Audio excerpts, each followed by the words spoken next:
तो हेलो दोस्तों, the educated ghost में आपका स्वागत है। आज से हम शुरू कर रहे हैं क्लास 11 की मैथ्स और हमारा पहला टॉपिक है सेट थ्योरी। तो चलिए दोस्तों, द एजुकेटेड घोस्ट के साथ इस नए सफर की शुरुआत करते हैं। तो चलिए अब हम लोग चैप्टर की शुरुआत करते हैं। तो हम लोग ना डायरेक्ट डेफिनेशन के थ्रू नहीं समझते, हम लोग कुछ प्रैक्टिकल एग्जांपल के थ्रू समझ लेते हैं सेट आखिरकार होता क्या है। देन फिर हम लोग डेफिनेशन को समझने की कोशिश करेंगे। तो यहाँ कुछ एग्जांपल्स है, जैसे कि आप यहाँ पे देख पा रहे होंगे, यहाँ पे एक क्लासरूम का एग्जाम्पल लिया गया है। और अगर हम एक क्लासरूम की बात करें तो क्लासरूम के अंदर बॉयज भी मौजूद होंगे, गर्ल्स भी मौजूद होंगे। तो अगर हम कोई बच्चे को बोलते हैं कि इस क्लासरूम से तुम बॉयज का ग्रुप अलग कर दो और गर्ल्स का ग्रुप अलग कर दो, अगर हम क्लासरूम में बॉयज का ग्रुप और गर्ल्स का ग्रुप अलग कर देंगे तो ये बॉयज का एक सेट बन जाएगा, ये गर्ल्स का एक सेट बन जाएगा। समझ पा रहे हो?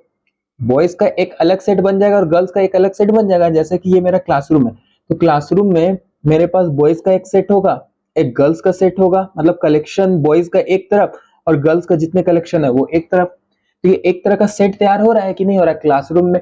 अगर हम प्रैक्टिकल लाइफ में भी एग्जांपल देखने की कोशिश करें तो जैसे कि हम कंसीडर करते हैं, मेरे पास एक बकेट है, बकेट के अंदर बहुत सारे अलग अलग कलरफुल बॉल्स मौजूद है।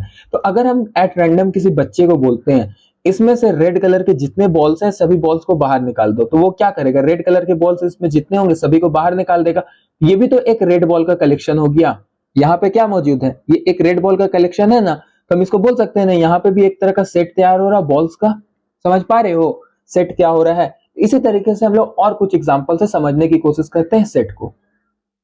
तो अभी तो आईपीएल का सीजन चल रहा है, तो हम एक काम करते हैं, हम ना एक क्रिकेट का एग्जांपल से भी समझने की कोशिश करते हैं। क्या क्रिकेट के फील्ड में भी कोई सेट बनाया जा सकता है? तो चलिए देखते हैं। जैसे कि अगर हम क्रिकेट की बात करें तो क्रिकेट खेलने के लिए किन किन लोगों की जरूरत पड़ेगी? बैट्समैन की जरूरत पड़ेगी, बॉलर की जरूरत पड़ेगा, उसके साथ साथ कुछ कुछ ऑलराउंडर की जरूरत पड़ेंगे एंड साथ में विकेट कीपर की भी जरूरत पड़ सकते हैं।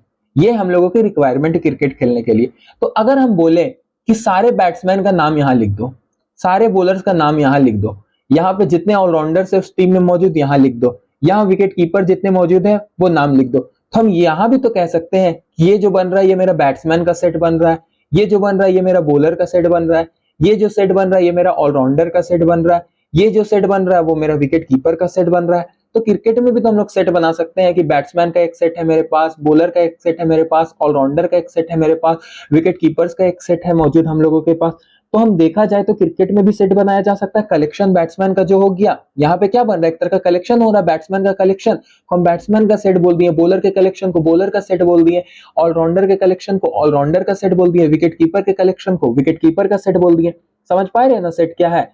तो इस तरीके से हम लोग क्रिकेट के फील्ड में भी सेट बना सकते हैं।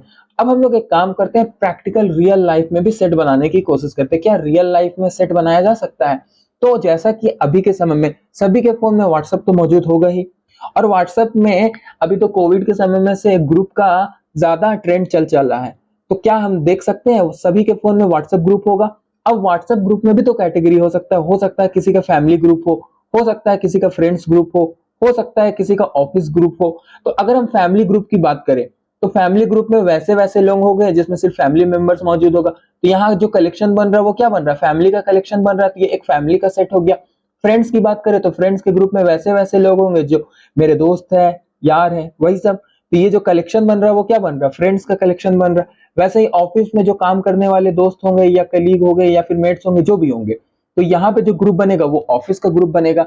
तो हम लोग रियल लाइफ में भी देख सकते हैं सेट एग्जिस्ट करता है। चलिए हम लोग कुछ और एग्जांपल के थ्रू सेट समझने की कोशिश करते हैं, देन फिर डेफिनेशन से समझेंगे सेट होता क्या है। अगर हम लोग सेट को नंबर के थ्रू समझने की कोशिश करें, अगर प्रैक्टिकल लाइफ से नहीं थियोरेटिकल लाइफ में अगर समझने की कोशिश करें सेट क्या होगा, तो अगर हम किसी बच्चे को बोलते हैं कि तुम हमको प्राइम नंबर बताओ, तो वो क्या करेगा? कुछ नंबर्स लिख देगा। तो ये जो नंबर तैयार हो रहा है ये भी तो एक कलेक्शन है नंबर्स का, और ये नंबर जो कलेक्शन को उसको हम क्या बोल सकते हैं? प्राइम नंबर का सेट बोल सकते हैं। समझ पा रहे हो ना? उसी तरीके से अगर हम बात करते हैं कोई स्पोर्ट्स की कंसीडर कर लेते हैं, ठीक है, तो अभी के समय में ज्यादा फेमस स्पोर्ट्स कौन सा? क्रिकेट है, तो हम क्रिकेट का ही एक एग्जांपल ले लेते हैं। अगर हम क्रिकेट की बात करें तो अगर हम कोई बच्चे को बोल दें कि तुम ना हमको क्रिकेट प्लेयर्स का नाम बताओ, तो वो हो सकता है कुछ कुछ क्रिकेट प्लेयर्स का नाम ले ले, हो सकता है कोई विराट कोहली ले, कोई रोहित शर्मा ले, कोई एमएस धोनी ले ले, तो वो क्या करेगा? क्रिकेट प्लेयर्स का नाम लेगा। तो यहाँ पे भी तो हम देख सकते हैं ये क्या है? एक तरह का कलेक्शन है क्रिकेट प्लेयर का, तो ये जो सेट तैयार हो रहा है हम इसको बोल सकते हैं ना सेट ऑफ क्रिकेट प्लेयर्स। तो अभी तक हम क्या देख पा रहे हैं, हम लोग हर जगह पे देख पा रहे हैं कलेक्शन। क्या देख पा रहे हैं, कलेक्शन। उसी कलेक्शन को हम लोग क्या बोल दे रहे हैं, सेट है। तो सेट कुछ और नहीं बल्कि क्या है, एक तरह का कलेक्शन है। सेट क्या है, एक तरह का कलेक्शन है। किसका, ऑब्जेक्ट्स का। ऑब्जेक्ट्स कुछ भी हो सकता है क्रिकेट प्लेयर मेरा ऑब्जेक्ट कहीं बन जाए, कहीं नंबर मेरा ऑब्जेक्ट बन जाए, कहीं व्हाट्सएप ग्रुप मेरा नंबर बन जाए। ऑब्जेक्ट कुछ भी अलग अलग हो सकता है। तो चलिए अभी तक जो हम लोग एग्जाम्पल में देखे हैं इसको स्टेटमेंट के थ्रू समझने की कोशिश करते हैं, सेट आखिरकार होता क्या है। देन फिर हम लोग आगे की कहानी को बढ़ाएंगे, ठीक है। तो चलिए हम लोग डेफिनेशन से समझने की कोशिश करते हैं सेट होता क्या है। तो देखिए हमारा सेट का डेफिनेशन क्या कहता है, a set is a well defined collection of object. Set क्या है मेरा, वेल डिफाइंड कलेक्शन है। किसका, ऑब्जेक्ट्स का। अभी हम लोग पीछे भी देख करके आ रहे हैं, सेट क्या था, मेरा कलेक्शन था। ऑब्जेक्ट्स का कलेक्शन को हम क्या बोल दे रहे थे, सेट बोल दे रहे थे। यहाँ एक टर्म लिखा हुआ वेल डिफाइंड। वेल डिफाइंड इसलिए कह रहे हैं ना क्योंकि सारे कलेक्शन को हम लोग सेट नहीं बोल सकते हैं, कुछ कुछ खास तरह के कलेक्शन को ही सेट बोल सकते हैं। तो अभी हम लोग आगे चल के देखेंगे कौन कौन से कलेक्शन को सेट बोल पाएंगे, कौन कौन से कलेक्शन को सेट नहीं बोल पाएंगे। तो अभी एक चीज आपको ध्यान में रखना है, सेट क्या होता है मेरा, well defined collection of object होता है, ठीक है। तो अब हम लोग समझते हैं वेल डिफाइंड क्यों बोला गया सेट को, क्योंकि जितने भी कलेक्शन है सभी कलेक्शन को हम लोग सेट नहीं बोल सकते। आपको एक चीज ये ध्यान में रखना है कि वो जो कलेक्शन होगा ना वो सभी के लिए सेम होना चाहिए। मतलब कि वो कलेक्शन यहाँ इंडिया में हम देखें, चाहे चाइना में जाके देखे, चाहे वर्ल्ड के किसी कॉर्नर में जाके देखे, यूएसए में जाके देखे, सब जगह अगर वो कलेक्शन सेम हो रहा है सबके लिए तो वो कलेक्शन को हम लोग क्या बोल देंगे, सेट कह देंगे, ठीक है। तो चलिए हम लोग कुछ कुछ एग्जांपल के थ्रू समझने की कोशिश करते हैं कौन कौन से कलेक्शन को हम सेट बोल पाएंगे और कौन कौन से कलेक्शन को सेट नहीं बोल पाएंगे। जैसे अगर हम बात करते हैं पहला एग्जांपल का, यहाँ पे क्या लिखा हुआ, collection of natural number less than 6। Collection of natural number less than 6। अगर हम तीन लड़के को चूज करते हैं एट रैंडम, मान लेते हैं एक ए है, एक बी है, एक सी है, मेरे पास तीन लोग हैं। अगर हम तीनों से सेम सवाल करें कि तुम हमको नेचुरल नंबर का कलेक्शन बताओ 6 से कम, तो 6 से कम नेचुरल नंबर क्या क्या होगा, 1 2 3 4 5। मेरे पास यही कलेक्शन बनेगा। अब चाहे हम पर्सन ए से पूछे, चाहे पर्सन बी से पूछे, चाहे पर्सन सी से पूछे, आंसर क्या आएगा, यही आएगा। तो ये कलेक्शन क्या है, सबके लिए सेम है। ए के लिए भी यही आंसर है, बी के लिए भी यही आंसर है, सी के लिए भी वही आंसर है। लेकिन अगर हम बात करें नेक्स्ट क्वेश्चन की, नेक्स्ट एग्जांपल को आप देखिए, एक बार पॉज करके वीडियो देखिए और समझने की कोशिश करिए। तो चलिए हम लोग नेक्स्ट एग्जांपल देखते हैं। यहाँ पे क्या कह रहा है, collection of 5 best cricketer in the world. अब पूरे दुनिया में 5 बेस्ट क्रिकेटर का नाम बताना है। तो ये तो पर्सन टू पर्सन वेरी कर सकता है ना। जैसे अगर हम बात करें ए के लिए, तो ए हो सकता है 5 बेस्ट क्रिकेटर में हो सकता है विराट कोहली का नाम ले ले, एम एस धोनी का नाम ले ले, रोहित शर्मा का नाम ले ले, सुरेश रैना का नाम ले ले, हार्दिक पांड्या का नाम ले ले। ए के लिए हो सकता है ये कलेक्शन हो जाए। बी थोड़ा पुराने जमाने का तो हो सकता है सचिन तेंदुलकर, राहुल द्रविड़, वीवीएस लक्ष्मण, शोएब अख्तर, मिचेल मार्श, मतलब कोई भी कुछ भी एट रैंडम क्रिकेटर लिया जा सकता है। ये भी कुछ 5 अपना फेवरेट क्रिकेटर ले ले, इसके अकॉर्डिंग बेस्ट जो होगा। तो यहाँ पे हम क्या देख पा रहे हैं कि ये जो कलेक्शन है वेरी कर जा रहा है पर्सन टू पर्सन, ये पर्सन की चॉइस पे डिपेंड कर रहा है। यहाँ पे जो कलेक्शन है, यहाँ पे जो कलेक्शन है, यहाँ पे जो कलेक्शन है वो सबके लिए सेम नहीं, यहाँ यहाँ यहाँ तीनों जगह कलेक्शन क्या नजर आ रहा है, अलग नजर आ रहा है। तो इस केस में हम लोग इसको सेट नहीं बोल पाएंगे। क्यों नहीं बोल पाएंगे, क्योंकि ये कलेक्शन वेरी कर रहा है पर्सन टू पर्सन। लेकिन इसको हम लोग सेट बोल पाएंगे। क्यों बोल पाएंगे, क्योंकि ये जो कलेक्शन है वो वेल डिफाइंड है। वेल डिफाइंड है क्योंकि ये सभी के लिए सेम है। लेकिन यहाँ पे जो हम देख पा रहे हैं ये वेल डिफाइंड नहीं है। क्यों वेल डिफाइंड नहीं है, क्योंकि ये कलेक्शन वेरी कर रहा है पर्सन टू पर्सन। तो ये आपको ध्यान में रखना है, collection remain same for everyone, तभी उस कलेक्शन को हम लोग क्या बोल पाएंगे, सेट बोल पाएंगे। तो चलिए कुछ और एग्जांपल से हम लोग समझने की कोशिश करते हैं सेट को।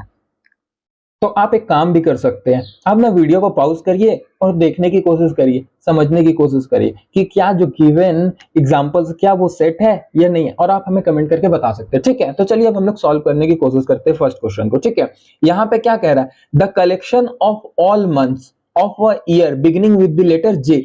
जे मंथ से शुरू होने वाले मंथ का नाम बताओ। तो अगर हम कोई भी 3 लोग को सिलेक्ट कर ले, ए बी सी, पूरे दुनिया में से कहीं से भी सिलेक्ट कर ले, और उससे हम पूछेंगे ये सवाल, तो ए भी बोलेगा जनवरी, जून, जुलाई, बी भी वही जवाब देगा, सी भी वही जवाब देगा। तो इसका मतलब यहाँ पे हम क्या देख पा रहे हैं, ये जो कलेक्शन बन रहा है ये सभी के लिए सेम है, वेरी नहीं कर रहा है। इसका मतलब जो ये गिवन कलेक्शन है मेरे पास, ये पहला वाला, ये सेट बन जा रहा है। क्यों बन जा रहा है, क्योंकि ये कलेक्शन सबके लिए सेम है। लेकिन वहीं अगर हम बात करें नेक्स्ट एग्जाम्पल में, तो नेक्स्ट एग्जाम्पल को आप रीड करिए, क्या लिखा हुआ है, यहाँ पे कह रहा है the collection of most talented writer of India. India का मोस्ट टैलेंटेड राइटर कौन कौन है, ये तो पर्सन टू पर्सन वेरी कर जाएगा। हो सकता है ए के लिए जो मोस्ट टैलेंटेड है वो बी के लिए नहीं होगा, जो बी के लिए वो हो सकता है सी के लिए नहीं होगा। तो इसका मतलब ये मेरा जो कलेक्शन है वेल डिफाइंड नहीं है, इसलिए इसको हम लोग सेट नहीं बोल पाएंगे। इसका मतलब ये मेरा सेट नहीं बना रहा है। उसी तरीके से नेक्स्ट क्वेश्चन क्या कह रहा है,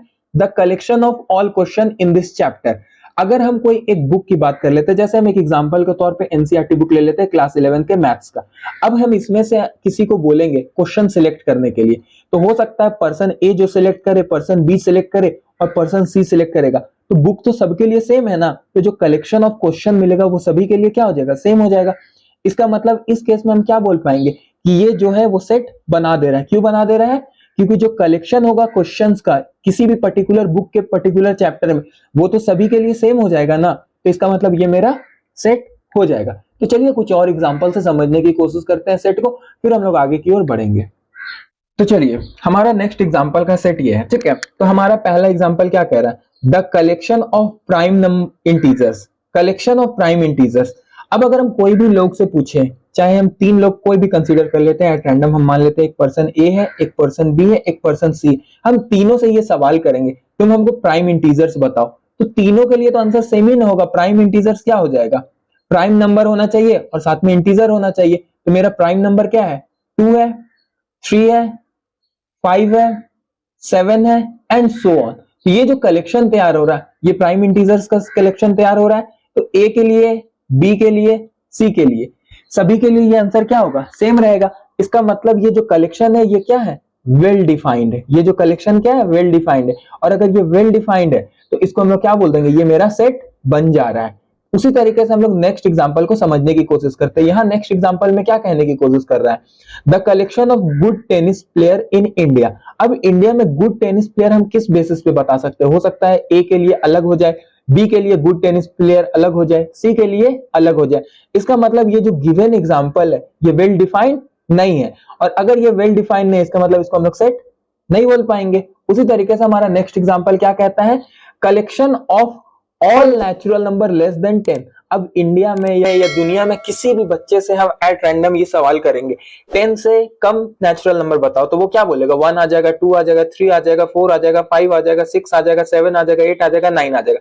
तो ये कलेक्शन सबके लिए सेम ही ना है, ये थोड़ी ना बदलने वाला है कलेक्शन, चाहे हम किसी से भी पूछ दे। इसका मतलब ये जो कलेक्शन है ये क्या है, वेल डिफाइंड है। और अगर ये मेरा कलेक्शन वेल डिफाइंड है तो हम इसको क्या बोल पाएंगे, इसको हम लोग सेट बोल देंगे। इसका मतलब ये मेरा सेट है। उसी तरीके से नेक्स्ट क्वेश्चन क्या कहता है, the collection of all boys in your class.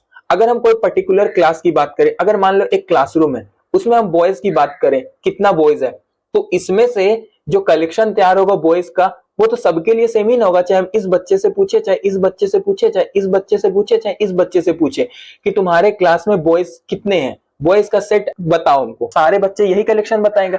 इसका मतलब ये जो कलेक्शन यहाँ पे बन रहा है, the collection of all boys in your class, तुम्हारे क्लास में जितने बॉयज है वो सबके लिए सेम ना होगा। इसका मतलब ये जो कलेक्शन है वो क्या है, वेल डिफाइंड है। इसका मतलब ये मेरा सेट बन जा रहा है।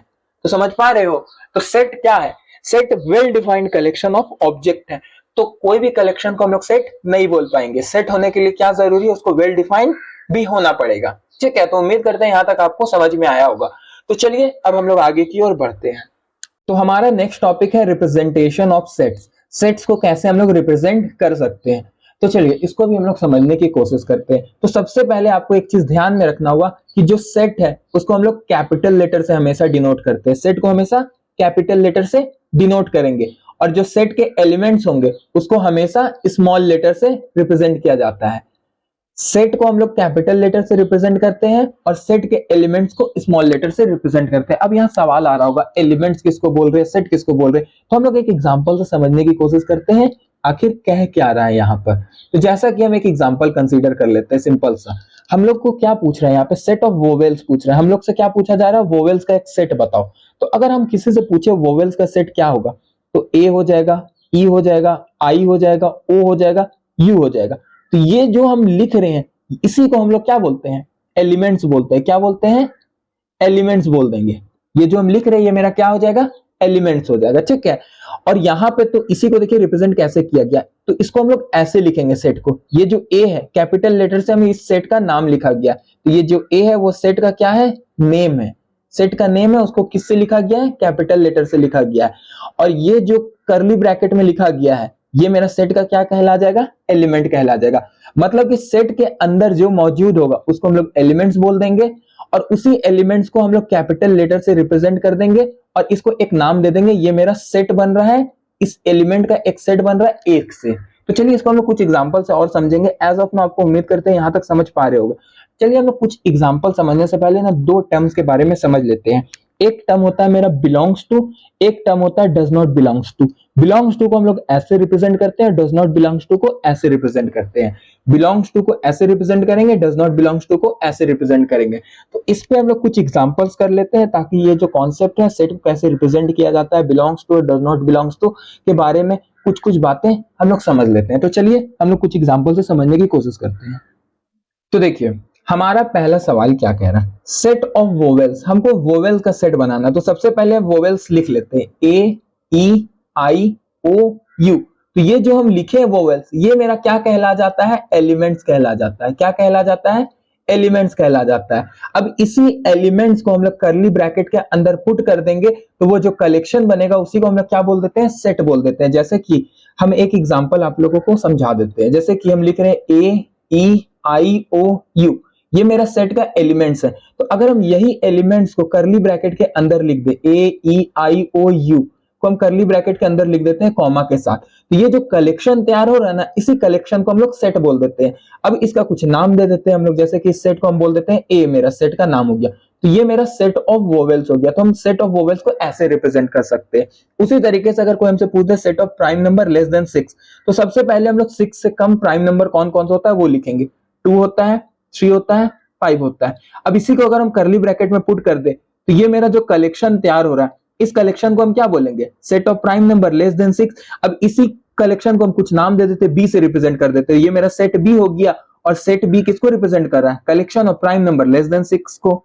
उसी तरीके से अगर हम लेस देन 10 इवन नंबर की बात करें तो मेरा क्या हो जाएगा, 2 4 6 8, तो ये मेरा कलेक्शन हो गया एक तरह का। अगर हम इसी कलेक्शन को करली ब्रैकेट में पुट कर दे और इसका कुछ नाम दे दे, सी नाम दे देते हैं, तो ये जो सी है वो सेट है। सी क्या है, एक सेट है, किसको रिप्रेजेंट कर रहा है, इवन नंबर को जो 10 से कम है। उसी तरीके से इवन फैक्टर ऑफ 24 की बात करें तो मेरा 2 4 6 8 12 24, ये मेरा एलिमेंट्स हो गया इस सेट का। अगर इसी को हम करली ब्रैकेट में पुट कर दे तो ये एक कलेक्शन बन जा रहा है, ये एक सेट है। अब इसी का कुछ हम नाम दे देते हैं, मान लेते हैं डी नाम दे दिए, तो ये जो सेट बन रहा था ये मेरा सेट डी हो गया। तो आप यहाँ पे देख सकते हैं इस सभी सेट को कैसे लिखा गया है। तो चलिए अब इसमें एक और कॉन्सेप्ट को हम लोग समझने की कोशिश करते हैं, बिलोंग्स टू और डज नॉट बिलोंग्स टू के बारे में, ठीक है। तो सबसे पहले हम इसको साफ कर लेते हैं, तब समझने की कोशिश करते हैं बिलोंग्स टू और डज नॉट बिलोंग्स टू का मतलब क्या होता है।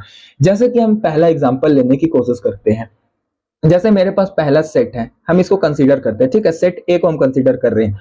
अब सेट ए के अंदर एलिमेंट कौन कौन है, मेरे पास ए है, ई है, आई है, ओ है, यू है, ये मेरे पास एलिमेंट्स है। तो हम जैसे कि ए है एलिमेंट मेरे पास, ई है, आई, उसके बाद हम अपने मन से के ले लेते हैं और सी ले लेते हैं अपने मन से।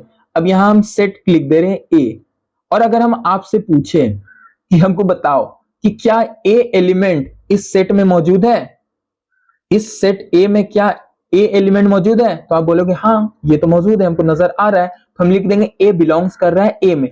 क्या ई है ए में, तो हम देख सकते हैं क्लियरली हाँ ई भी है ए सेट में, तो हम यहां भी लिख देंगे ई भी बिलोंग कर रहा है ए सेट में।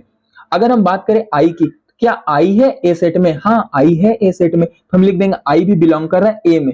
लेकिन हम आपसे अगर पूछते हैं क्या के एलिमेंट है ए सेट में, तो यहां देखो ए ई आई ओ यू है, के है ही नहीं। तो जब के है ही नहीं इसका मतलब के ए के अंदर आ ही नहीं रहा है, और जब के ए के अंदर नहीं आ रहा तो हम लिखेंगे के डज नॉट बिलोंग्स टू ए। उसी तरीके से यहां हम देख सकते हैं सी नहीं है ए के अंदर, तो हम लिख देंगे C does not belongs to A, C element A के अंदर नहीं आ रहा है। तो बात बस इतना सा है कि अगर कोई एलिमेंट उस सेट के अंदर आ जाएगा तो हम लोग बिलोंग्स टू का सिंबल देंगे, और अगर कोई एलिमेंट उस सेट के अंदर नहीं आएगा तो हम वहां पे क्या सिंबल देंगे, डज नॉट बिलोंग्स टू का। बस यही ध्यान में रखना है। तो चलिए नेक्स्ट एग्जांपल में भी इसको हम लोग आजमा के देख लेते हैं क्या क्या हो रहा है। ठीक है, तो हम लोग आपसे ही सवाल करने की हम कोशिश करते हैं और ज्यादातर आप अब जवाब देने की कोशिश करें। ठीक है, जैसा कि हम एक काम करते हैं, हम यहाँ पे सेट बी को कंसीडर करें। ठीक है, तो मेरे पास एलिमेंट 2 3 7 9 6 कुछ भी हम लिख दे रहे और यहाँ सेट बी लिख दिए, यहाँ सी लिख दिए, यहाँ बी सेट है, यहाँ सी है, यहाँ बी है।